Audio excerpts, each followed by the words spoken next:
দর্শক, যুক্ত হয়েছি কক্সবাজারের রামুর যে বিকেএসপি রয়েছে সেই বিকেএসপির একটু দক্ষিণ পাশ থেকে আমি যুক্ত রয়েছি। আমরা একটু আগে খবর পেয়েছি এখানে যাত্রীবাহী পূরবী বাসের সাথে একটি মাইক্রোবাসের মুখোমুখি সংঘর্ষ হয়েছে।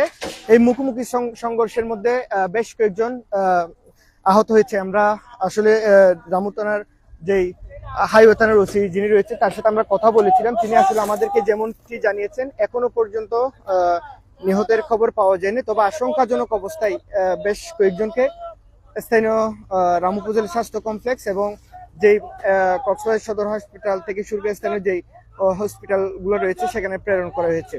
দর্শক, বলে রাখি এটা হচ্ছে কক্সবাজারের রামুর যেই জুয়ারেনালা ইউনিয়নের বিকেএসপি রয়েছে। এটা হচ্ছে বিকেএসপির পাশের বিকেএসপির দক্ষিণ পাশে একটি সড়কের মধ্যে, মূলত চট্টগ্রাম কক্সবাজার মহাসড়ক এটি।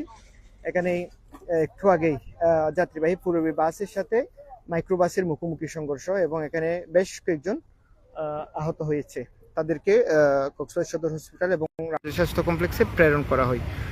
তবে আমরা যেমনটি স্থানীয়রা একজনের মৃত্যু দাবি করলে এখনো পর্যন্ত আমাদেরকে তুলাতুলি হাইওয়ে পুলিশ ফাঁড়ির যে ওসি যিনি রয়েছেন তিনি আমাদেরকে এখনো পর্যন্ত মৃত্যুর বিষয়টি আসলে নিশ্চিত করেননি।